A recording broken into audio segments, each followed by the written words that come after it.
Hello everyone, అందరికీ నమస్తే. నేను మిస్ సింధుని. Welcome to our channel fashion by Sindhu. Sankranti పండుగ వచ్చేస్తుంది. సంక్రాంతి పండుగ అనగానే అందరికీ ముందుగా గుర్తొచ్చేది అరిసెలు. మరి ఆ అరిసెల కంప్లీట్ తయారీ విధానాన్ని మొదలు నుంచి చివరి వరకు ఇంట్లోనే ఈజీగా ఎలా తయారు చేసుకోవచ్చో చూద్దాం. రెసిపీ ప్రిపరేషన్ కోసం ఇక్కడ నేను 1/2 kg లావుగా ఉన్న రైస్ని తెప్పించుకున్నాను. అంటే దోశలకి వాడతాం కదా, రేషన్ బియ్యం, ఇట్లాంటిది లావుగా ఉన్న బియ్యం అనేది సెలెక్ట్ చేసుకోవాలి. ఈ బియ్యాన్ని శుభ్రంగా 2-3 సార్లు బాగా కడిగి వాటర్ మొత్తం వంపేసి ఫ్రెష్ వాటర్ పోసుకుని 2 రోజులు కంప్లీట్గా నాననివ్వాలి. అయితే ప్రతి 8 గంటలకు ఒకసారి అందులో ఉన్న వాటర్ అనేది మారుస్తూ ఫ్రెష్ వాటర్ యాడ్ చేస్తూ కంప్లీట్గా 2 days పాటు నాననివ్వాలి. ఇలా నానిన వాటర్ని మనం పోసేసి ఫ్రెష్ వాటర్ యాడ్ చేయకపోతే బియ్యం అనేది పులిసిన వాసన వచ్చేస్తుందండి. సో ఖచ్చితంగా ప్రతి 8 గంటలకు ఒకసారి వాటర్ అనేది మారుస్తూ ఉండాలి.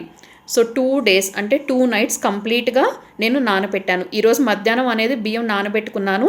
సో రేపు కాకుండా ఎల్లుండి మధ్యాహ్నం నేను అరిసెలు అనేవి వండాను. సో సెకండ్ డే ఆఫ్టర్నూన్ ఇందులో ఉన్న వాటర్ కంప్లీట్గా వంపేసి ఒక జాలీ గరిటలోకి వేసుకుని ఎక్సెస్ వాటర్ మొత్తం కూడా దిగిపోయిన తర్వాత ఒక డ్రై కాటన్ క్లాత్ మీద ఈ బియ్యం మొత్తాన్ని ఇలా పరుచుకున్నాను. ఒక 5 minutes అలా వదిలేసాను. ఫ్యాన్ కింద పెట్టొద్దు, జస్ట్ అలా వదిలేసేయండి రూమ్ టెంపరేచర్లో. 5 minutes తర్వాత మీకు బియ్యం అనేది చేతితో పట్టుకుంటే చేతికి బియ్యం అనేది అంటుకోవాలి. అంటే తడి అనేది తగ్గకూడదు, బట్ ఎక్సెస్ వాటర్ మాత్రం డ్రైన్ ఆఫ్ అయిపోవాలి. ఈ బియ్యాన్ని నేనైతే తక్కువ క్వాంటిటీని ప్రిపేర్ చేస్తాను కాబట్టి ఇంట్లోనే మిక్సీ జార్లో కొద్దిగా యాడ్ చేసుకుంటూ ఇలా తడి బియ్యం పిండి అనేది రెడీ చేసుకున్నాను. మీరు ఎక్కువ క్వాంటిటీలో ప్రిపేర్ చేయదలుచుకుంటే మిల్లుకి పంపించుకుని పిండి మర ఆడించుకుని ఆ తడి బియ్యం పిండిని తీసుకొచ్చి ఇలా జల్లెడలో జల్లించుకోవాలి. మీరు ఇంట్లో మిక్సీ జార్లో వేసినా లేదా పిండి మిల్లుకి పంపించుకుని అలా మరాడించుకుని తెచ్చుకున్నా కూడా ఖచ్చితంగా తడి బియ్యం పిండి అనేది జల్లించాలి. ఎందుకంటే ఇలా జల్లించడం వల్ల మనకి సాఫ్ట్ బియ్యం పిండి అనేది కింద బేసిన్ ఏదైతే పెట్టుకుంటామో మనం జల్లించడానికి దానిలో పడిపోతుంది. రవ్వలాగా కొంచెం బరకగా ఉన్న హార్డ్ సబ్స్టెన్స్ అనేది ఆ జల్లెల్లో ఉండిపోతుంది. ఇలా రవ్వ లాంటి పార్ట్ ఏదైతే ఉందో ఇది ఇంకొక బ్యాచ్ ఆఫ్ బియ్యం 2 కలిపి మరొకసారి మిక్సీ జార్లో మనం గ్రైండ్ చేసుకోవాలి. అయితే మనకి జల్లించుకున్న ఈ తడి బియ్యం పిండిలో తేమని తగ్గిపోకుండా ఉండటం కోసం బియ్యం పిండి అంతా కూడా వీడియో క్లిప్లో చూస్తున్నట్టు ఇలా దగ్గరికి చేర్చి పెట్టుకుని దీనిపైన ఒక మూత అనేది పెట్టేసేయాలి. సెకండ్ బ్యాచ్ ఆఫ్ బియ్యం పిండిని జల్లించుకున్న తర్వాత కూడా ఇంకొంచెం రవ్వ అనేది ఉంటుంది. మళ్ళీ దాన్ని మిక్సీ జార్లోకి వేసి ఇలా ఈ ప్రాసెస్ అంతా కూడా మనకు బాగా జల్లించుకుని లాస్ట్కి వచ్చేసరికి ఒక 2 or 3 tablespoons బియ్యపు రవ్వ లాంటిది మిగిలిపోతుంది. సో ఆ బియ్యపు రవ్వని మీరు కావాలంటే ఏదన్నా రెసిపీస్లో యూస్ చేసుకోవచ్చు. ఉప్మా ఇలాంటివి ప్రిపేర్ చేసినప్పుడు, లేదా ఏదన్నా గోధుమ రవ్వ ఇట్లాంటి వాటితో కలిపేసి, బొంబాయి రవ్వ ఇట్లాంటి వాటితో కలిపేసి ఏదన్నా రెసిపీస్లో కంటిన్యూ చేసేసుకోవచ్చు. మిగిలిపోయిన బియ్యపు రవ్వని మీరు తడి బియ్య పిండిలో కలపకూడదు. ఇకపోతే బెల్లం విషయంలో మనకి మార్కెట్లో 2 రకాల బెల్లం దొరుకుతాయి. ఒకటి కుందులు అంటే స్క్వేర్ బ్లాక్స్ లాగా, ఒకటి ఇలా అచ్చులాగా దొరుకుతుంది. అరిసెలకి ఇలా కుందులాగా ఉన్న అంటే డార్క్ బ్రౌనిష్ కలర్లో కొంచెం రౌండ్ షేప్లో ఉన్న బెల్లంని, మెత్తగా ఉన్న బెల్లం సెలెక్ట్ చేసుకోవాలి. నేను తీసుకున్న 1/2 kg రైస్కి నేను ఈ రెసిపీలో 1/2 kg సన్నగా తరిగిన బెల్లం అనేది తీసుకున్నాను. సో బెల్లంని ఒక ప్యాన్లోకి వేసి చాలా కొద్దిగా వాటర్ అనేది యాడ్ చేసి బెల్లం పాకం అనేది పట్టుకోవాలి. మీకు బెల్లంలో ఏమైనా ఇంప్యూరిటీస్ లాంటివి ఉన్నాయనిపిస్తే ఒకసారి ఫిల్టర్ చేసి తిరిగి ఆ బెల్లం సిరప్ అనేది యాడ్ చేయండి. నేను ఆ స్టెప్ అనేది రికార్డ్ చేసిన క్లిప్ మిస్ అయిపోయింది, అందుకే మీకు చూపించలేకపోతున్నాను. సో ఇప్పుడు బెల్లం పాకం చెక్ చేయడం కోసం ఒక గిన్నెలో కొద్దిగా వాటర్ తీసుకుని మరుగుతున్న ఈ బెల్లం పాకంని అందులోకి వేసి చూడండి. పాకం అనేది మీరు చేత్తో తీసుకుంటే ఏ షేప్లో చేస్తే ఆ షేప్లో ఇలా నిలబడాలి. సో అది ఎలా అంటే స్ట్రెచ్ చేస్తే అలా స్ట్రెచ్ అవుతున్నప్పుడు ఫ్లేమ్ అనేది ఆఫ్ చేసేసి వేడివేడిగా ఉన్న ఈ బెల్లం పాకంలోకి ఇందాక మనం జల్లించి పెట్టుకున్న తడి బియ్యం పిండి కొద్దిగా యాడ్ చేసుకుంటూ బాగా కలుపుకుంటూ ఉండాలి.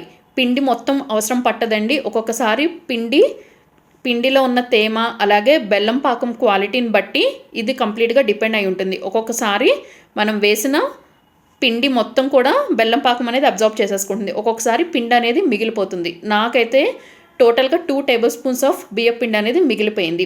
సో కొద్దిగా యాడ్ చేసుకోండి, దాన్ని బట్టి మీకు ఒక ఐడియా వస్తుంది. వేస్తూ ఇమీడియట్గా కలుపుకుంటూ ఉండాలి. ఇలాంటి రెసిపీస్ చేయడానికి యాక్చువల్లీ 2 members ఉంటే ఈజీగా అవుతుంది, బట్ అలాంటి ఛాన్స్ లేనప్పుడు నేను చేస్తున్నట్టు ఇలా సింగిల్ హ్యాండెడ్గానే ఓ పక్కన పిండి వేసుకుంటూ మరో పక్కన ఇమీడియట్గా కలుపుకుంటూ ఉండాలి. సో ఒక స్టేజ్ వచ్చాక మనకి పిండి అనేది చలివిడి అనేది రెడీ అయిపోతుంది. ఎక్కడ కూడా ఇంకా పిండి అవసరం పట్టదు. ఆ స్టేజ్లో ఒక 2 టేబుల్ స్పూన్ల నెయ్యి వేసుకుని బాగా కలుపుకొని మూత పెట్టేసి ఒక 5 నుంచి 10 నిమిషాల పాటు అలా ఉంచేసేయండి. ఇది కొంచెం గోరువెచ్చగా తాకగలిగే వేడి ఉంది అనుకున్నప్పుడు ఈ పిండి ముద్దలో నుంచి, అంటే ఈ చలివిడి అంటాము దీన్ని, బెల్లం చలిమిడి, దీనిలో నుంచి కొద్దిగా తీసుకుని బాగా వేడిగా ఉన్న ఆయిల్లో కొద్దిగా వేయండి. మీకు అది వేయగానే ఇమీడియట్గా ఆయిల్లో నుంచి పైకి ఫ్లిప్ అవ్వాలి. సో అలా వచ్చింది అంటే మనం ప్రిపేర్ చేసుకున్న చలిమిడి కన్సిస్టెన్సీ అనేది పర్ఫెక్ట్గా ఉన్నట్టు. అప్పుడు మీరు అరిసెలు వేయటం అనేది స్టార్ట్ చేసుకోవచ్చు. ఇకపోతే ఆయిల్ క్వాంటిటీ వచ్చేసి ఎప్పుడు కూడా డీప్ ఫ్రై చేయడానికి, ఎస్పెషల్లీ ఇలాంటి కొంచెం పెద్ద పిండి వంటలు చేస్తున్నప్పుడు కడాయిలో ఆల్మోస్ట్ 3/4 లెవెల్ వచ్చే వరకు ఆయిల్ అనేది వేసుకోవాలి. ఆయిల్ బాగా హీట్గా ఉన్నప్పుడు మాత్రమే అరిసెలను వేసుకోవాలి. మనం ప్రిపేర్ చేసుకుని ఈ అరిసెలని కావాలి అనుకుంటే ఒక పాల ప్యాకెట్ కవర్ మీద కానీ, లేదా నేను చేస్తున్నట్టు ఒక ఆయిల్ షీట్ మీద కానీ చేసుకోవచ్చు. అయితే అరిసెలు అనేవి బాగా పలుచగా లేకపోతే బాగా మందంగా ఒత్తుకోకూడదు. మీడియం థిక్నెస్తో వచ్చేటట్టు యూనిఫామ్గా అన్ని సైడ్స్ కూడా చక్కగా మంచి సర్కిల్ వచ్చే విధంగా ఒత్తుకోండి. మీరు మధ్యలో బాగా మందం పెట్టేసి అంచులు పల్చం చేసేసిన, లేదా అంచులు మందం పెట్టేసి మధ్యలో పల్చం చేసేసిన అరిసె అనేది మనం ఆయిల్లో వేసినప్పుడు అక్కడక్కడ హోల్స్ లాగా ఏర్పడి ఆయిల్లో అది సరిగ్గా పొంగదు. Plus too much of oil కూడా అబ్జర్వ్ అయిపోతుంది. సో అన్ని సైడ్స్ ఎడ్జెస్ కూడా ఒకే సైజులో ఉండేటట్టు చూసుకోండి. ఒకే థిక్నెస్ ఉండేటట్టు చూసుకోండి.